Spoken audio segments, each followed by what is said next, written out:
Conquering stage fear. Yes, you can do it.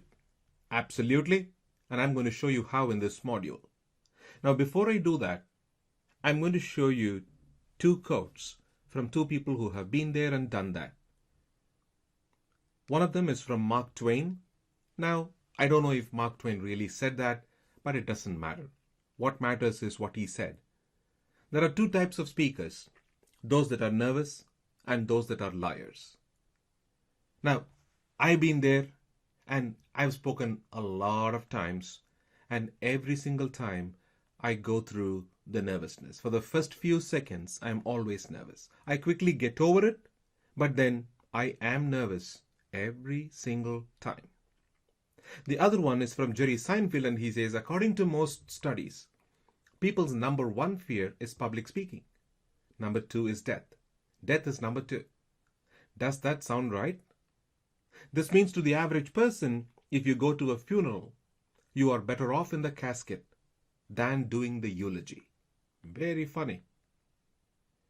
Very true as well. That is how paranoid people can get about public speaking. See, most people, when they describe public speaking and the fear that they have for it, usually say, I have butterflies in my stomach every time I stand in front of a stage or in front of an audience. And my response, if you have butterflies in your stomach, you might as well make them fly in a formation. I know, easily said, but we are going to see techniques which if you practice over and over and over, you certainly can learn to manage and eventually conquer them. The simplest of it all, the most important one in my mind, is the need for preparation. I know, it sounds simple, easy, but most people don't prepare enough, either because they know the subject so very well, they have done it so very many times. But then nothing substitutes for preparation, getting the material together, practicing it over and over and over. I know speakers who have done it for 30 years, given the same speech for 30 years, but even then, every time that they give a speech, they spend a lot of time practicing it. The day before, the night before, the morning of. Now, when I practice, which I do quite a lot, when I practice, I visualize standing in front of the audience. The process of visualization makes it easy when I actually go on stage. I look at an empty room and I visualize all those people sitting in front of me. I try to bring the real scenario in front of my eyes, which makes it easy when I finally go and deliver the real speech. Now, on the day of the speech presentation, I always arrive early, and I would suggest you do the same as well. Arrive early. Take a look at the lay of the land. Look at how the conference room looks like, the seminar hall looks like. Look how the tables are arranged, chairs are arranged. Get a feel. Know how people will be seated. Get to the stage. Get to the stage. Familiarize yourself with the stage. Stand there. Visualize how you will be speaking. Look at the view from the stage. Look at the audience from the stage. And as people start trickling in, greet them. Go ahead. Tell them, hey, I am the speaker. Go ahead, shake their hands.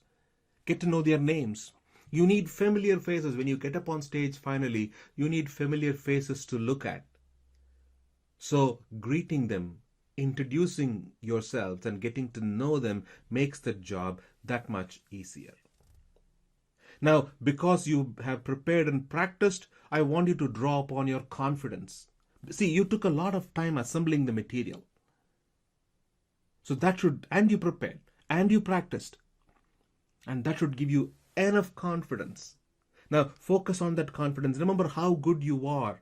Because all of the audience, even if there are going to be 1,000 people in the audience, none of them had the time to prepare and practice like you did.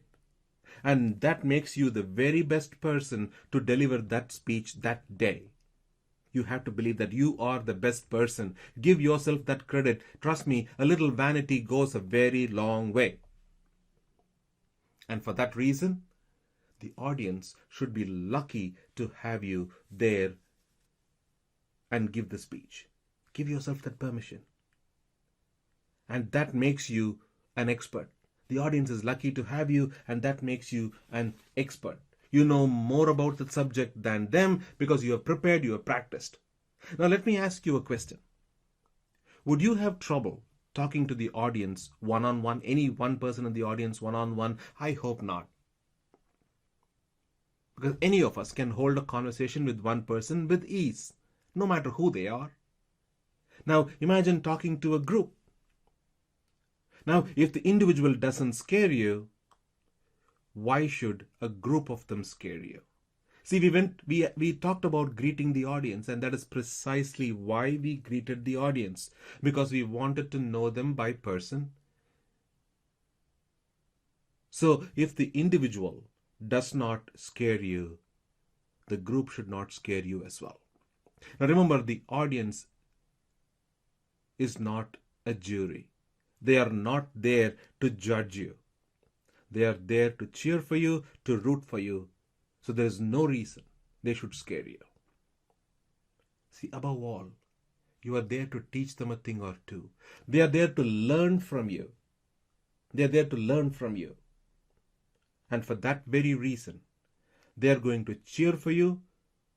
They're going to be rooting for you. And they want you to be successful. They want you to be successful. So if an individual doesn't scare you, a group should not scare you as well.